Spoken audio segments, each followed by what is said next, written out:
Good morning, folks. Excuse me. My name is Eric Burris. I'm the facilitator for the California Collaboration Network.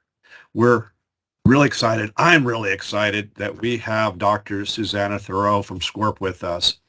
If you know Susie like I know Susie, you'll know that she is the chair for the California Molecular Methods Work Group. Last year, she put on the second marine workshop on marine environmental DNA, and she's just doing a lot of work integrating ecology, microbiology, bioassessment, food webs, all kinds of great science in our watersheds and in the ocean, all using molecular methodologies. And she does other stuff besides, but she's really hot with the molecular methods, and she's going to share with us a little bit about that today. eDNA101, kicking off an understanding of what environmental DNA is and how, as scientists and policy people in our watersheds, we can use that to benefit how we manage the environment. A lot of great stuff happening, continuing this. It's like a in-depth process of science going back a bit, but it's cutting edge and new methodologies continue to be developed and applied, and things that we can take advantage of. But without that foundation, we're going to get lost. So today we're going to have eDNA 101, and then please join us. We're going to have recurring webinars, 6 or 7 after this, all about molecular methods, what they are, how we can use them, what they are already doing for us here in California as well. Please stick around and ask questions. You can send your questions in via chat. You could then unmute, and you could also directly ask your questions of Susie. Thank you for joining us. I hope you have a wonderful experience today. Thank you, Susanna. Okay, great. Thanks, Eric. That was the perfect setup. I'm really hoping that this webinar series can provide an orientation to environmental DNA if it's something that you've been curious about, that it's really giving you the tools and vocabulary so that you're comfortable thinking about what eDNA methodology might be right for you and your research purposes. As Eric mentioned, this is part of a seminar series that we have planned for over the course of the next 6 or 7 months. We're kicking it off with eDNA 101 to provide that foundation on what eDNA methods are, and then we'll move on to a couple of different theme sessions focusing on eDNA for bioassessment, for harmful algae, species surveillance, human health, and then data analysis and bioinformatics. So there's a lot of great stuff to come where we can get even more in depth than we will today. Okay, so I look forward to seeing some of you at all of those, and they'll all be recorded and then posted online to both the Water Quality Monitoring Collaboration Network's website and then also our California Molecular Methods Work Group website. Okay, with that, I want to just give you a brief overview. We have a lot to cover today, so I wanted to just start with my key take-home messages. So the first one is that these environmental DNA-based approaches are powerful monitoring tools. They are useful for many different biomonitoring and bioassessment applications. Hopefully, throughout the course of the seminar series, you'll get a better sense of where eDNA or molecular methods could fit into your different research questions that you're trying to answer. There are also many choices when designing an eDNA survey. So your choice of approach will depend on your research goals, your target organisms in your environment, as well as some of the resources that you have available to you. I'll provide kind of like the broad overview of what some of those choices might be when designing an eDNA survey, and then how you might go about choosing them. I'll provide some guidance and some resources that you can follow up on for helping choose the best approach for your needs. And then I would always say, like any tool, eDNA-based approaches are not perfect. And so I'll talk about some of the key strengths and limitations of these approaches, and it's important to understand each of the tools, like strengths and limitations, especially as it refers to eDNA, and how we take that into consideration when both designing your research survey and how you're going to be interpreting your results. Okay. So with that, let's dive in. We really do have to start at square one, and that's with defining what is environmental DNA. So in its broadest sense, environmental DNA is just DNA that's found in the environment. One of the most commonly used definitions says that it is any DNA that can be extracted from environmental samples, which could be soil or water or air, without first isolating any target organisms. eDNA can enter the environment a number of different ways, some of which are just cells that are sloughing off of an organism as it's swimming by. It can be from waste or different metabolic products. It can be from mucus or gametes that enter the system, and of course, decaying matter. And one thing that I like to highlight is eDNA is not homogeneous. So when eDNA is entering the environment, it can be in a couple of different forms, or what we refer to as the states of eDNA. And so those states can sometimes be intracellular. So you actually have those dead skin cells that have sloughed off of an organism where the DNA is still present inside. You can also be collecting live or intact cells. So if you think about collecting a seawater sample, you might be picking up some microbial taxa. So the DNA is still present within those intact cells. On the flip side, we also have DNA that's extracellular. So as those cells have decayed, this DNA has been released into the water column where it can then become particle bound and so actually be sticking to different organic compounds that are present in the system. And it can even be in a dissolved state. So when you think about that big pool of eDNA that you might be swimming through, it actually is not as homogeneous as we might think. It comes in all these different shapes and forms, and that's important when we think about what's then going to happen to that eDNA downstream, how fast it might transit through an environment, and how quickly it might decay. So that's why I like talking about all the different shapes and forms that eDNA can come in. When we talk about eDNA, we're often thinking nowadays as it's starting to transition out of kind of research and pilot phase into routine adoption for monitoring or assessment applications. We might think of it as kind of like a new or novel approach, but in fact, we've been using it now for over 2 decades where we've been collecting environmental DNA and using it to help us better understand biological communities. So it all kicked off kind of in the early 2000s when eDNA was first used for looking at a number of different microbial taxa in the Sargasso Sea. And then in 2008, we have what's widely regarded as the first time that environmental DNA was used to look at macrobial organisms.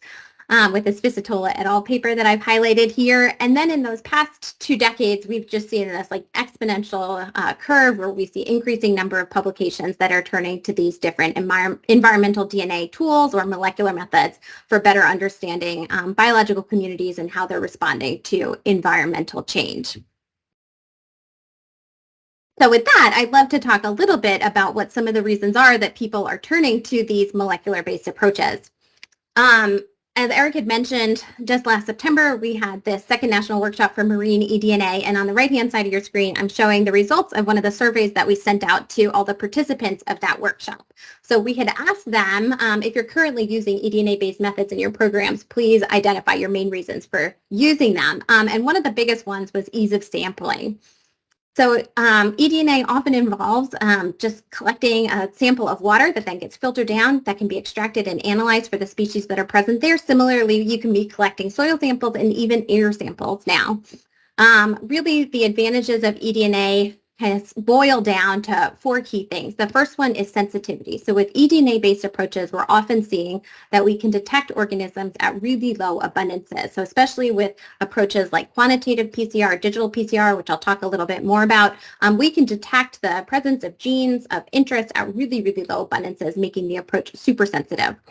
We can also have increased accuracy with some of these different molecular methods, in particular when we're trying to identify taxa that might have ambiguous morphologies. They're difficult to identify with traditional microscopy-based approaches. We can often turn towards eDNA and DNA sequencing to give us a better idea of who that species present is in our sample. When it comes to sampling, as I mentioned, sometimes it's as easy as just taking a water grab. Which means that it can be really non-destructive and non-invasive. So that matters when we're looking particularly for sensitive taxa. We can be just collecting the water sample present in their environment without having to harm or capture those organisms themselves. This means you can also be collecting samples in remote locations. We can have automated collection nowadays where we're detecting the eDNA as it's transiting through the environment, increasing our ability to look across space and time. And then these samples can also be archived for long periods of time. So you can go out and collect soil or water samples now. They can be stored in the freezer for years, and then you can return to them and analyze them somewhere down the line when you have different resources or access to sequencing technologies. As I mentioned, a lot of times because we can both store these samples and collect them over time and collect them easily and non-destructively, it means that we can really scale some of the questions that we're trying to answer answer across space and time, and also look at multiple species at once. So from one eDNA sample, you can sequence it for bacteria and diatoms and fish and whales. And so you can really be looking across different trophic levels and getting a sense of how all of those different community members are working together.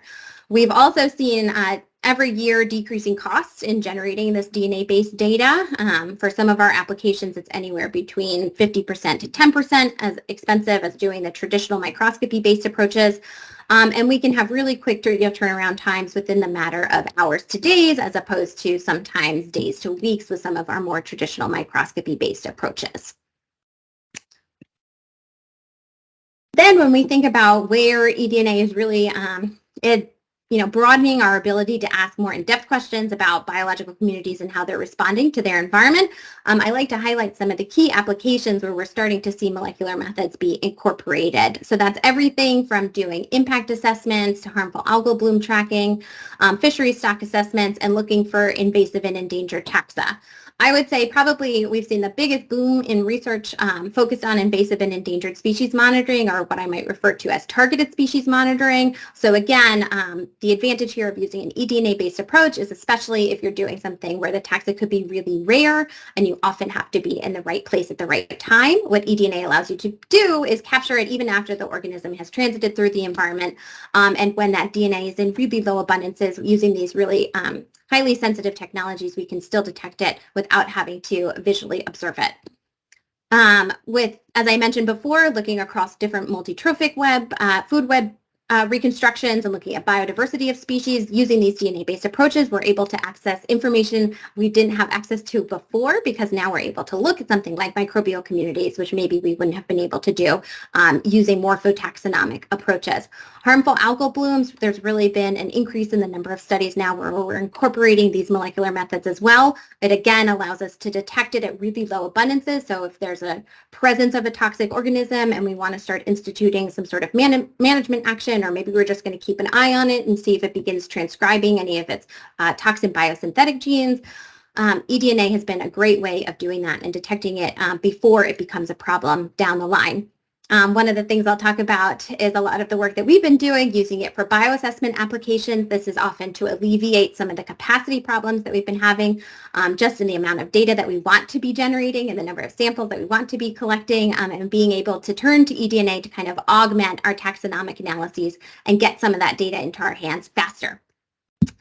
And lastly, when it comes to environmental change, eDNA is really powerful because it's allowing us to look at broad biological communities and how they might be responding to different environmental factors, and giving us that data now so that we can better understand species range shifts and various impacts to those communities down the line. Okay, so let's dive into some of these different applications and do a little bit of discussion about how its eDNA-based tools have been adopted, again, out of pilot stage and now into implementation for routine monitoring. One of the most famous examples is using a qPCR-based approach that was coupled with environmental DNA monitoring for looking at the invasive Asian carp in order to prevent it from entering the Great Lakes. So this was one of the first examples where eDNA kind of really exploded on the scene, and water eDNA samples were being used to try and identify when Asian carp was entering a system really early on, so that they could prevent the introduction into the Great Lakes, where we call this big ecological disaster. And so this was a really famous example because it eventually made its way all the way into the court systems, where eDNA was defended as being an appropriate use of the science for identifying the presence of these Asian carp species and then instituting management actions. Right here in our own backyard, we've been developing an eDNA-based approach for looking at invasive caulerpa macroalgae, which have been a problem recently in Newport Back Bay. And so again, we're developing a quantitative digital PCR approach for identifying the presence of that caulerpa algae when it's hopefully in really low numbers, so that then we can then work with monitoring teams to go out and then visually confirm those caulerpa outbreaks and then go in and mediate as necessary. Another great example where eDNA is being used for invasive and endangered taxa is the case of the great crested newt in the United Kingdom, where they've developed a qPCR protocol for monitoring for this endangered great crested newt species.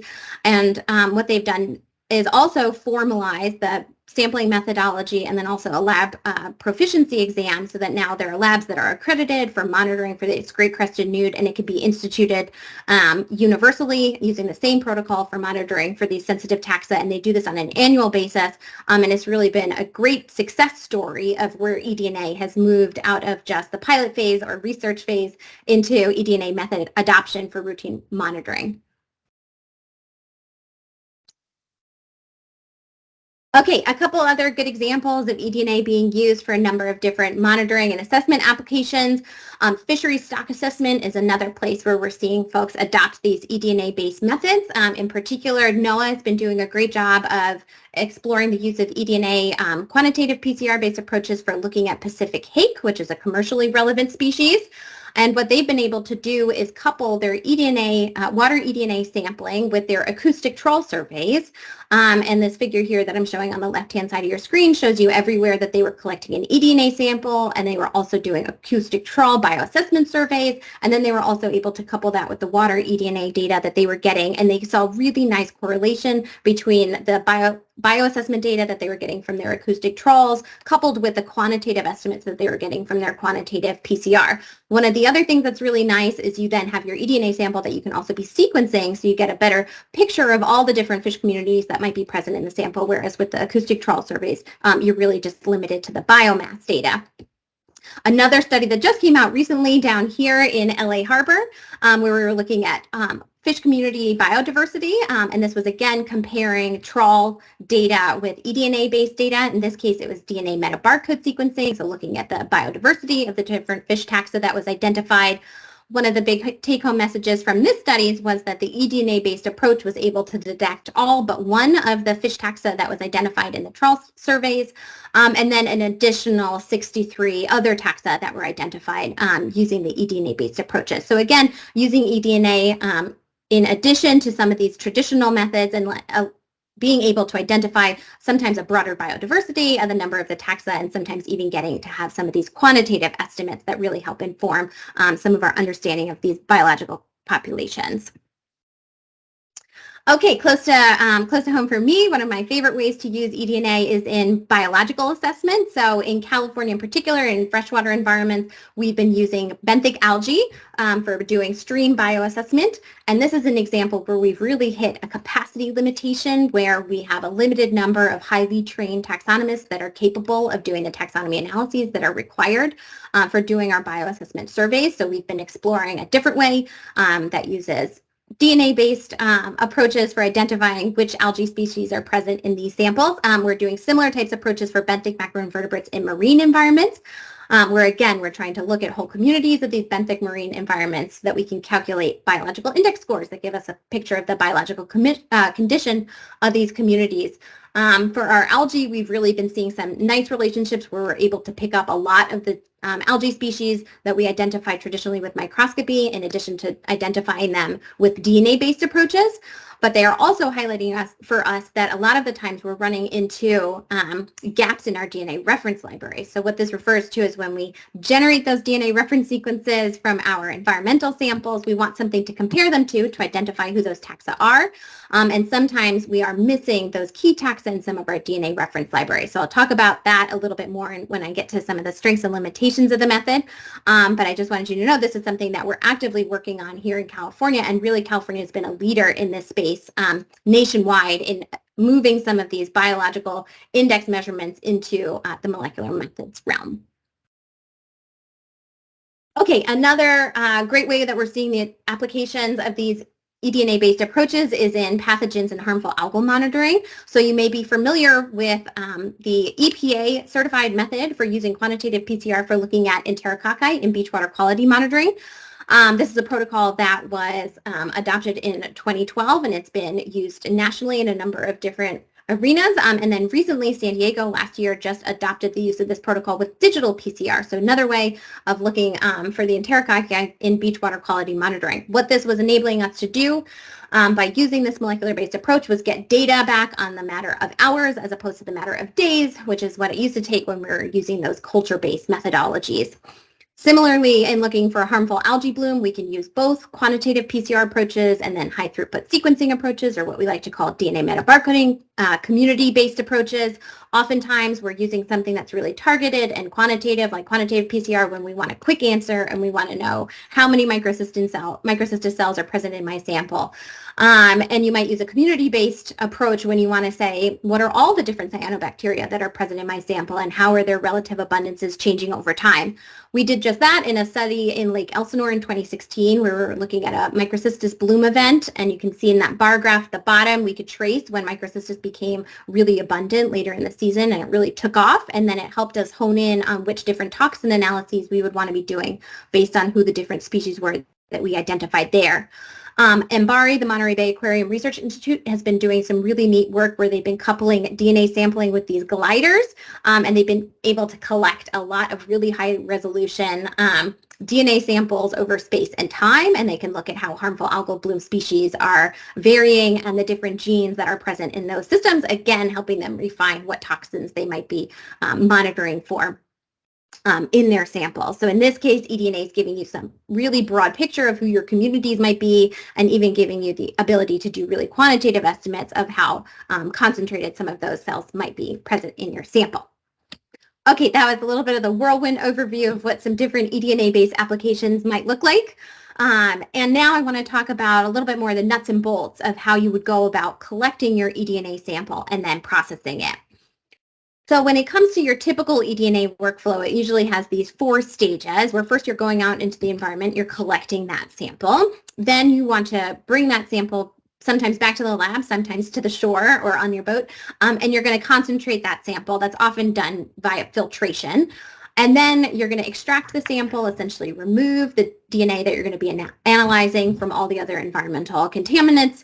And then you're going to analyze that either through quantitative PCR, digital PCR, or a sequence-based approach like DNA metabarcode sequencing. I'm going to go over what each of those are and how you might choose them for your different research approaches. When it comes to eDNA collection methods, there's a lot of options. It can be, as I said, as simple as going to the end of a dock or off a ship, lowering a Niskin bottle down in a rosette. You can even be doing inline filtration now, where they have these sampling backpacks that you can wear that allows you to filter your sample on site. Then you can be doing sediment grabs or soil plug grabs. And as I mentioned, there's even automated sampling devices now that can be deployed on moorings that are collecting eDNA samples over time. Your choice of each of these different collection methods will really depend on the environment that you're sampling, the target organism that you're interested in looking at, the resources that you have available to you, and then, of course, the research question that you're trying to answer. We've created a couple of guides. I think we have them posted on our Molecular Methods website. One of them we generated for this marine eDNA workshop. And some of them are a little bit of like a decision tree to help you think about which of these different tools or approaches might be useful for you and your research applications. So the first question that you would want to ask yourself is, am I trying to quantify or am I trying to identify? So if you're looking to quantify, you might be trying to answer questions along the lines of, exactly how many, as I mentioned, microcystis cells are present in my sample. And if you're looking to do that, you would want to follow with a quantitative PCR or a digital PCR approach.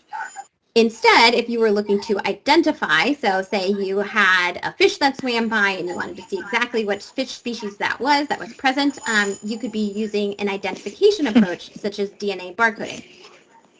If instead you had a whole lake and you wanted to know what all the different fish species were that were present in that sample, you would be wanting to use one of these multi-species approaches, such as DNA metabarcode sequencing, where you're now looking at all of the different taxa that are present, or even moving into genomics and metagenomics sequencing, where you're looking at the different gene pathways that are present, so what the metabolic potential is of some of the different organisms that are present there.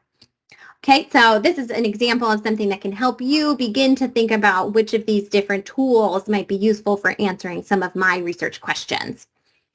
I want to get in a little bit more into the details of each of these different methods and then also talk about some of their different pros and cons. So as I mentioned, we have quantitative PCR and digital PCR, and we often will use these interchangeably. whenever we're talking about some of these targeted approaches, they both rely on the same backbone, which is traditional PCR or polymerase chain reaction. And in polymerase chain reaction, you essentially have your DNA of interest that's present in your sample, and you've designed specific primers that can go in and target either your species or taxa or phylogenetic group of interest. And then you're going to amplify that DNA so that you can quantify it downstream. The two approaches are fairly similar. Quantitative PCR has been around longer. It is well established. Some of the limitations of using qPCR, though, are that you require a standard curve for generating those quantitative estimates, and therefore you have to have really good reference materials. And some of those can degrade over time, and sometimes quantitative PCR can be a little bit more sensitive to amplification efficiencies of your targeted primers, inhibitors that might be present in your sample, and some various primer mismatch. Digital droplet PCR or digital PCR is newer technology than quantitative PCR, and instead of a reaction happening within your tube, it actually happens within these tiny little digital droplets, thousands of which are present in your sample. When that happens, when you're able to use digital droplet PCR, it gives you even higher sensitivity than the quantitative-based approaches, and you no longer require that standard curve. It has some greater precision than qPCR and can be more resistant to inhibitors that can be present in your sample. But some of the disadvantages of this digital PCR approach is that it's by and large just less common than some of these qPCR machines, so not everyone has access to it, and that means that it can also sometimes be more expensive than the quantitative PCR approaches. As I mentioned, if you want to do identification of who's present in your sample, then you'll want to turn to DNA sequencing approaches such as DNA barcoding and DNA metabarcoding. DNA barcode sequencing, you might hear it referred to as capillary or Sanger sequencing, and this is the tried and true method. It's been around for decades now, where you can take a voucher specimen, maybe one that's been identified with microscopy, and it's been vialed, and you have access to its tissue, and you can extract it and sequence it, and you can get really nice long read information that tells you who that organism is.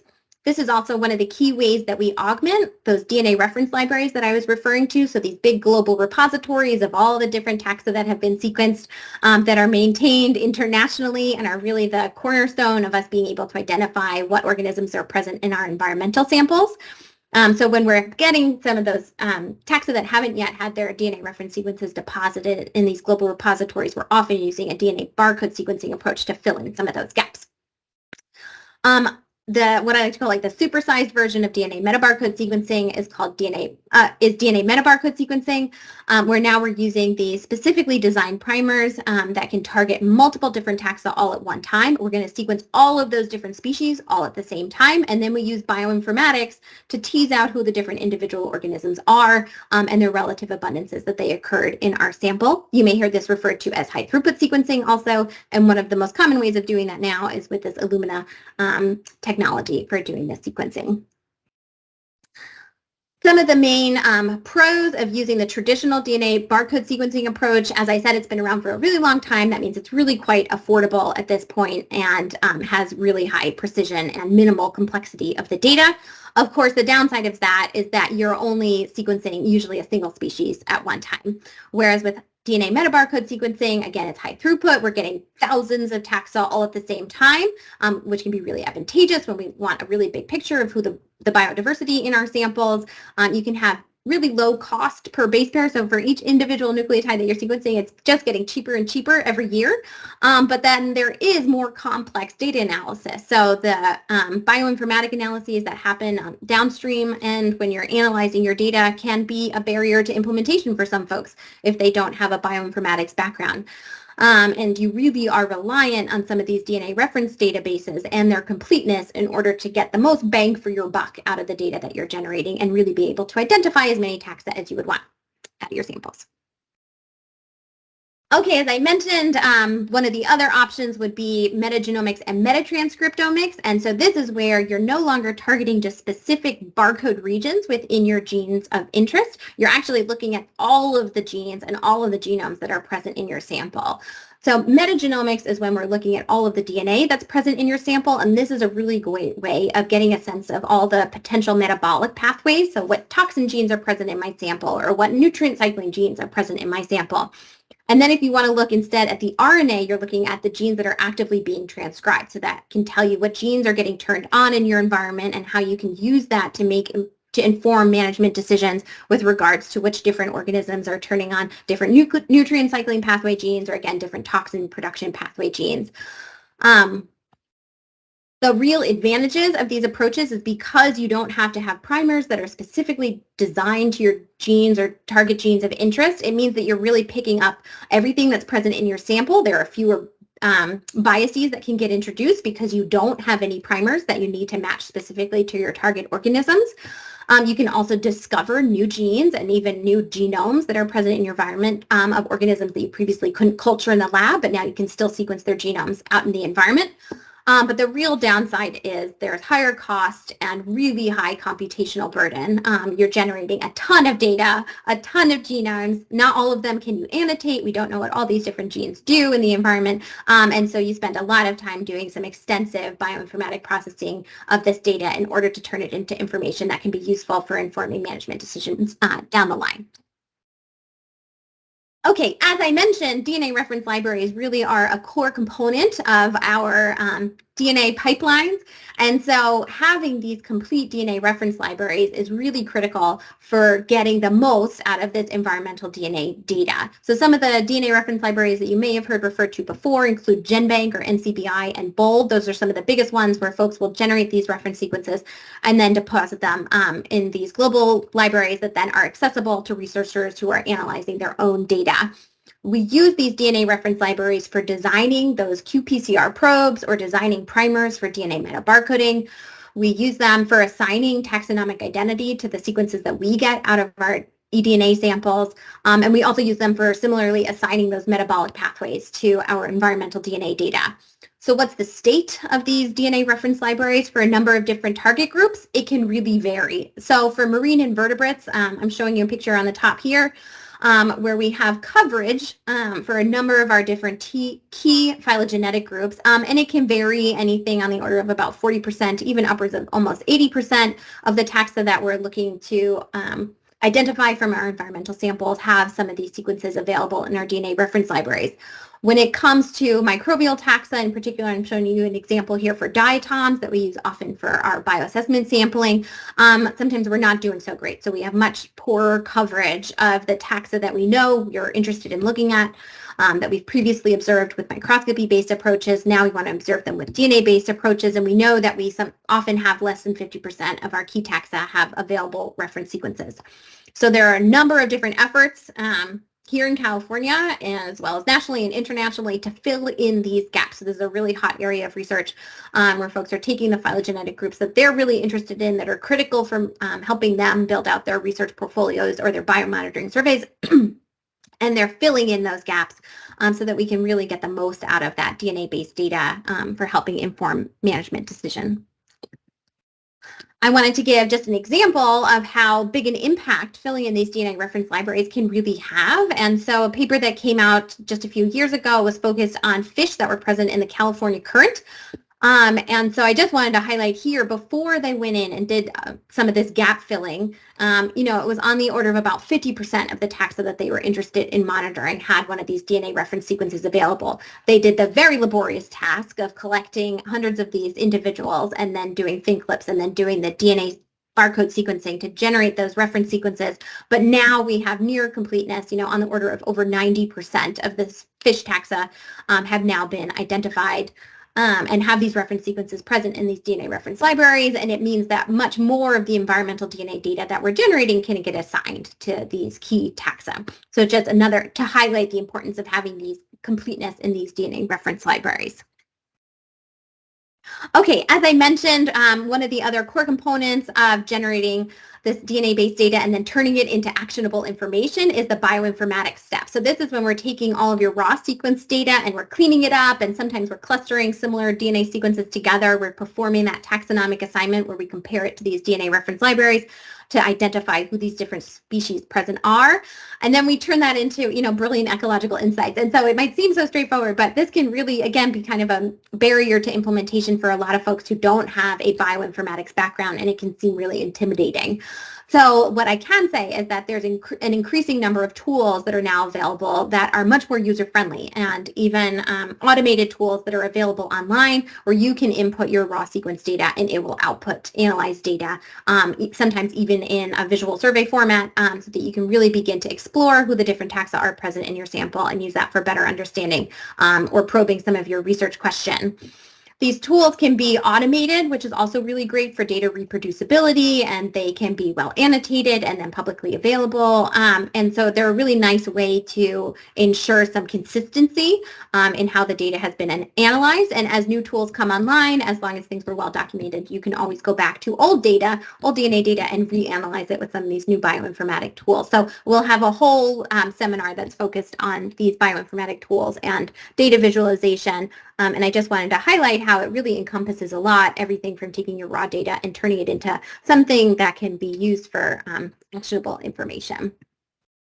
Okay, that was a little bit of like the whirlwind overview of all of the different applications and technologies that we are often using in eDNA-based approaches. And with the last 10 or so minutes, I just want to talk about some of the different strengths and limitations of these different methods and how we're going about overcoming them. I also wanted to say, it can seem overwhelming because there are so many of these different tools and applications, and how do you even know which DNA primer should I be using, and like which collection method is best for me, and which reference database or sequencing technology should I be using.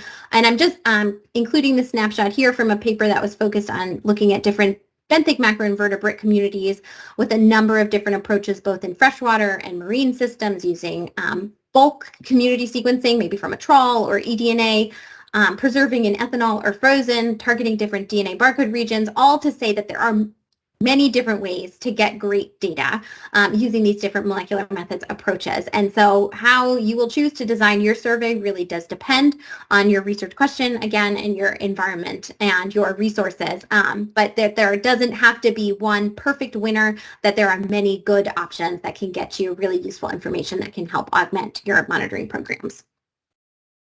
Okay, so as I said, in this next section, we'll now review some of the key strengths and limitations of these eDNA-based methods, again, to help you kind of refine which of these options is going to be best for your eDNA approach. I wanted to start off by addressing one of the key questions that we get whenever we're talking about the potential implementation of these eDNA-based methods for routine monitoring and assessment. And of course, this would be kind of, the biggest, most important question of all, which is, can this eDNA data be trusted?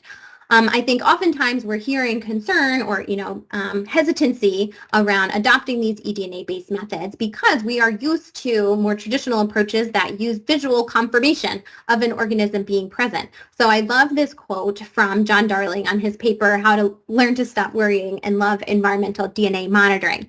And so he says, but these clear benefits of capture-free approaches such as eDNA also present significant challenges. To put it bluntly, if you're not actually capturing the target organism, how do you know that it's really there? And I think that really highlights what a lot of the concern can be and why there can be some hesitancy in the adoption of these different eDNA-based approaches. Because of these advantages of eDNA, where we're not having to capture the organism. We don't have to be in the right place at the right time to visually confirm it. We don't have to destructively sample it. We're passively sampling it and collecting its eDNA that had been present in the water column. But that means that we might be wanting to institute different paradigms so we can feel confident in those eDNA detections and really feel trustworthy of that data. So the next few slides, I'll talk about how we're addressing some of those concerns and how the research community is working to overcome them.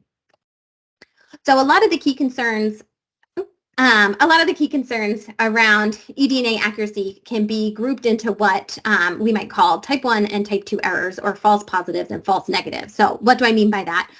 So with your organism, potentially maybe you're interested in looking for the California newt. It might be present in your system or it might not. If the organism is not present in your system, but you detect it, we call that a type 1 error or a false positive.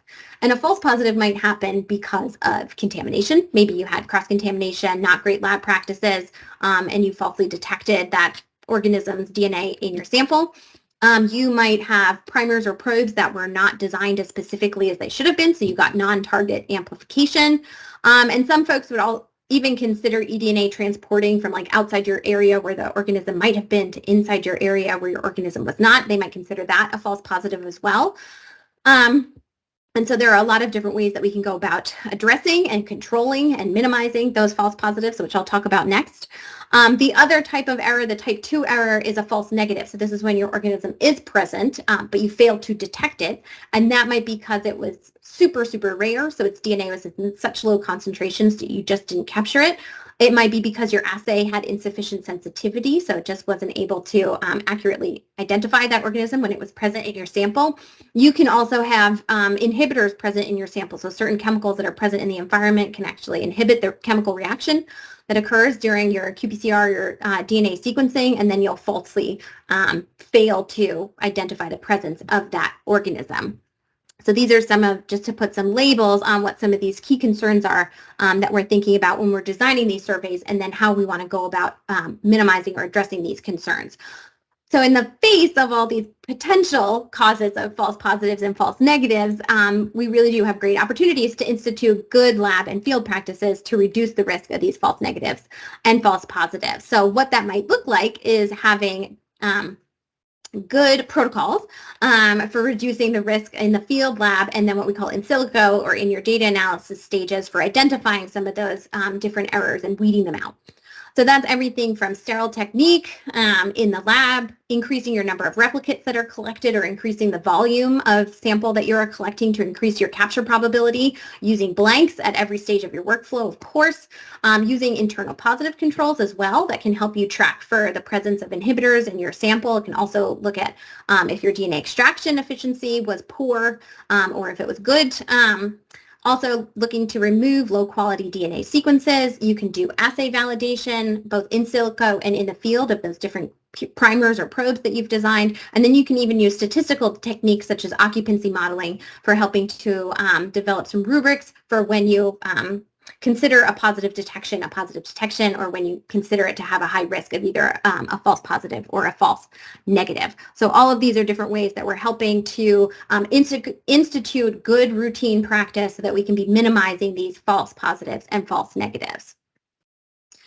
One of the things that Canada has been working on that I really love is turning all of these good practices into a decision framework that can be instituted in a monitoring program to, again, include or introduce an element of confidence in when we consider these positive detections a true positive detections.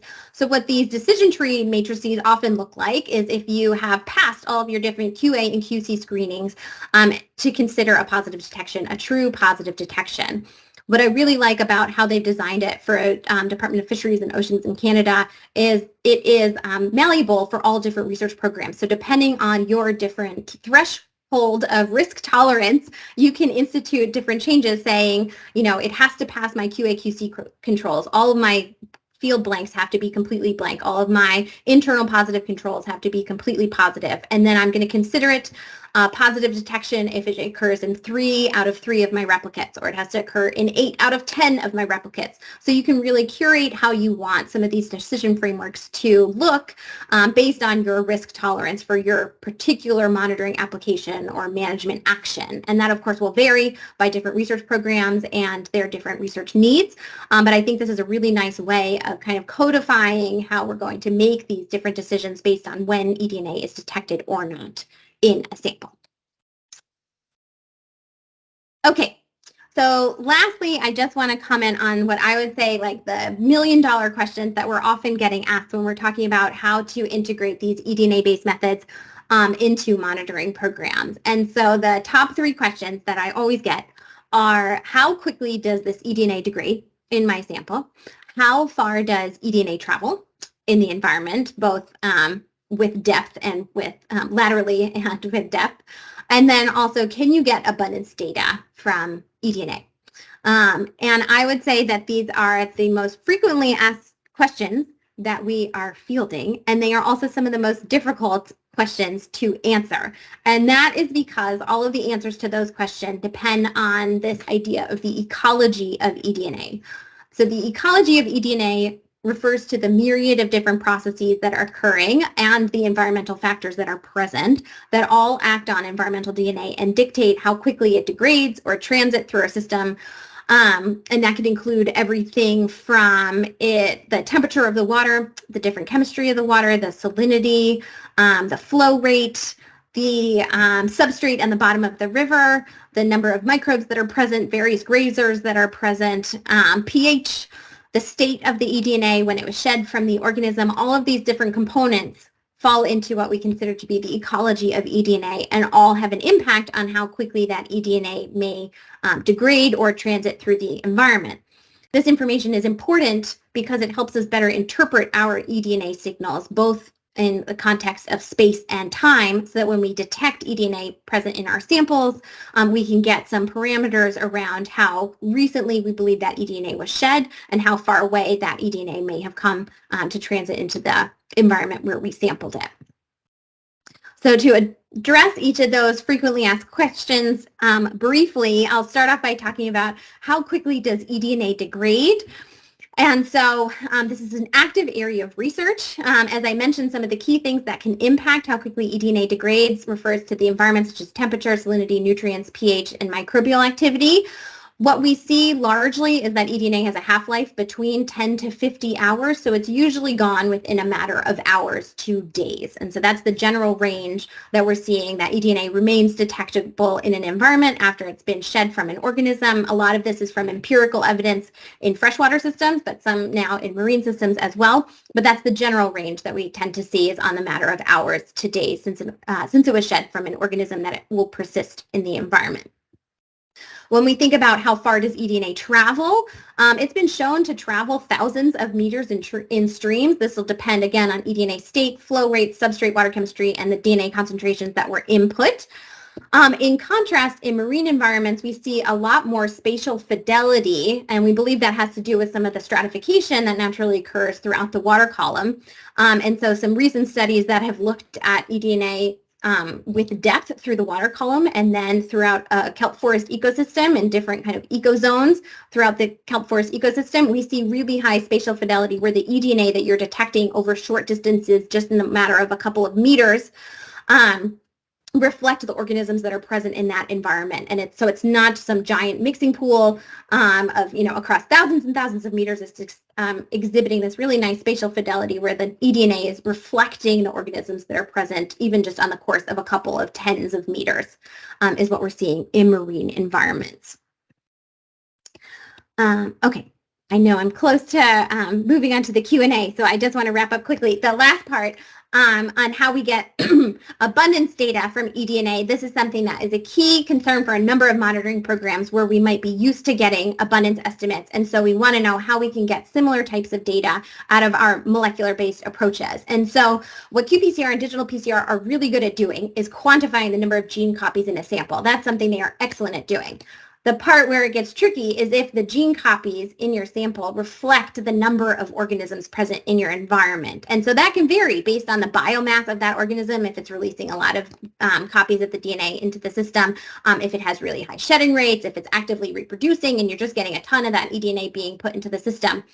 What we have now is a growing body of evidence that by and large there's really good correlation between the amount of biomass present, which is often related to the number of organisms present. For example, the picture I'm showing you here from a study looking at fish trawl data in New Jersey, and to the relative abundance of various reads for the different organisms that were present in the sample. So we're getting better at being able to link the biomass of the organisms present in the sample to the relative abundance of those reads in our DNA metabarcoding data, but that this is an active area of research, and some of the ways that people are doing it is coupling something like quantitative PCR to DNA metabarcoding, which helps us get a little closer to being able to quantify how many of these target taxa are present in our system.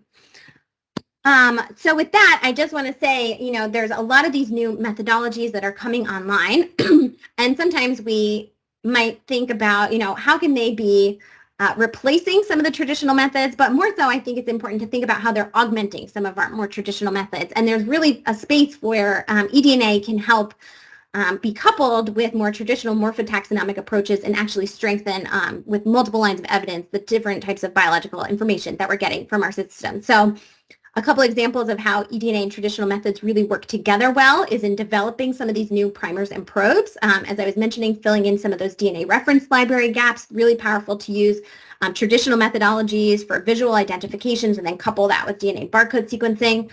Developing occupancy models, so some of the statistical techniques that we use to ground truth our detection probabilities using eDNA-based approaches. It's really great when you can confirm with visual surveys and then use that to parameterize some of those decision matrix that you develop for your confidence intervals for detecting eDNA.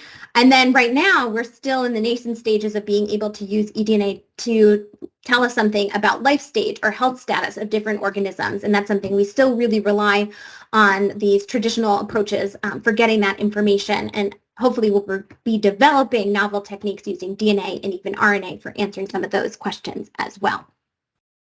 So with that, I'm just going to end on my last slide so that we have some time for questions. And so I would say the outlook for eDNA is really great right now. It's an exciting time to be thinking about using eDNA-based methods and to begin shepherding them into monitoring applications.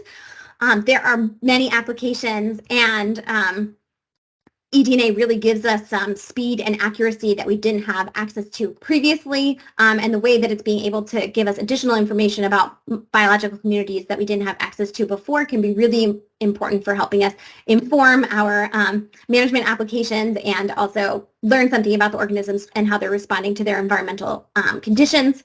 I would say that eDNA methods are not perfect and no tool is really perfect. And right now, climate change and biodiversity declines, I would argue, are really forcing us to look for new ways of asking these questions so that we can get our data faster, so that we can really begin understanding how these biological communities are responding. I think that instituting best practices and standardized approaches are really helping us confirm the quality of our data. And we're working on this in the California Molecular Methods Work Group. So I hope if some of you are interested in those conversations around best practices and standardizations, you'll reach out to me to be part of our work group as well. So with that, I'm going to pause for questions, and thanks so much. Thank you, Susie. There are already a few questions in the chat. If you would take a look at that, I'll make an announcement. Oh, yes.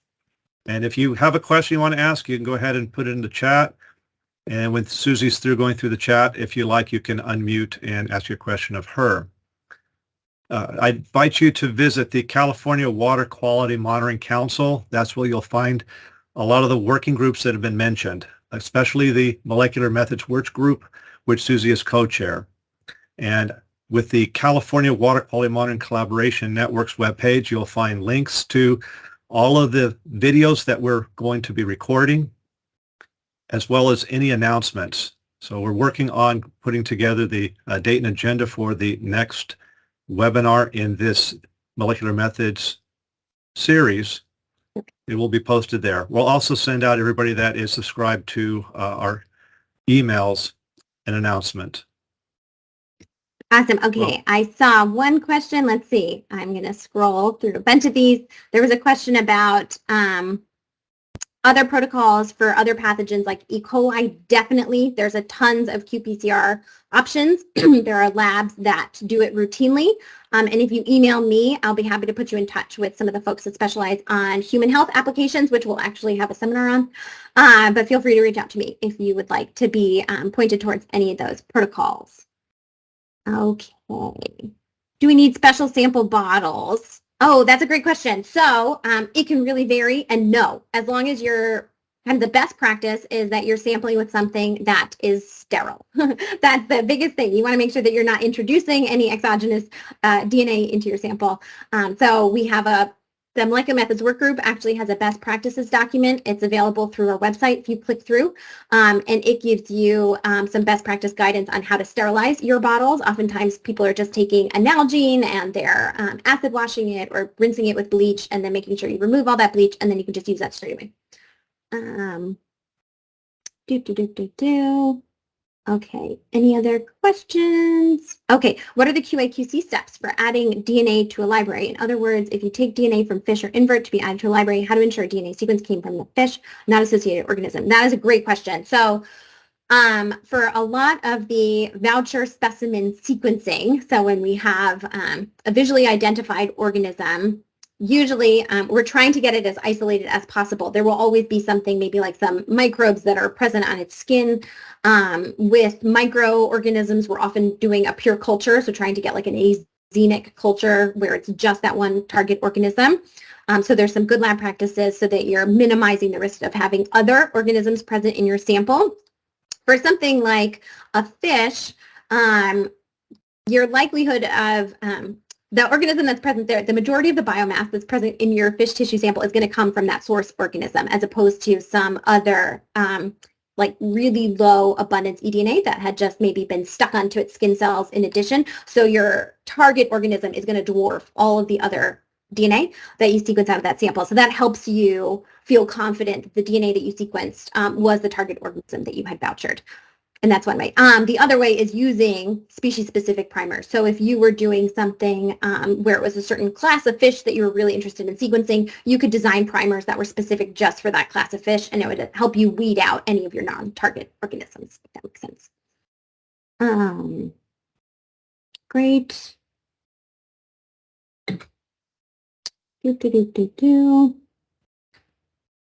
Okay, how does eDNA degrade with temperature variance? Great question. So by and large, study after study has shown that as temperature increases, eDNA degradation rates also increase. And now where we are is in trying to untangle how much of that is the impact of just enzymes that are present in the system that maybe are highly activated when they get warmer, and so then they're breaking apart the eDNA faster, or if it's actually the microbes that are present in the system themselves getting more active and potentially even in higher abundances, and then they are consuming that eDNA at faster rates. And that's why we see an increase in degradation. So that's a really neat question right now that researchers are trying to address. We have a study working on it actively right now to kind of untangle what is the what's behind that relationship between increased DNA degradation rates with increasing temperature. And yes, we'll definitely be sending out the web link for the recording, and then also all the slides will be posted online, so you can refer back to them. Okay, great. Okay, was there any other questions? I see some good discussion on the wet testing, so I'm gonna, it looks like some of those questions were answered, which was great. Any other questions in our last 30 seconds that I didn't get to? There's the last question. It says, can you talk a little bit about the use of ETOH testing for vouchered samples? Yeah, sure. Great question. So this is like a super exciting area right now. So a number of samples that have been collected, for example, from the Cal Coffee program in Southern California, we have archived samples. Maybe they were tow nut samples that have been archived in ethanol, and the eDNA is actually very stable in ethanol for many, many years. And so what people are doing now is just taking some of that ethanol that the organisms have been sitting in for a couple of years and sequencing that, as opposed to actually having to sequence the organisms themselves. It's a super non-destructive way, and we've seen really good relationships between the organisms that are present in that vial and the relative abundances that we're getting from the DNA metabarcoding approaches. So this is an area I hope we see even more attention, because there are, decades of archived samples that could be really powerful for better understanding biological community change over time, and they're just waiting in these archives for us to be able to sequence them. So it's a really exciting area of research and has shown some really great success. So, and oh my gosh, do you know there was actually just a TV show that was doing DNA sequencing for Bigfoot? I'll have to find the link. I'll include it in the next seminar. That is one way that they're trying to answer Bigfoot. Great. Okay, I think we're at time. So I think that's it.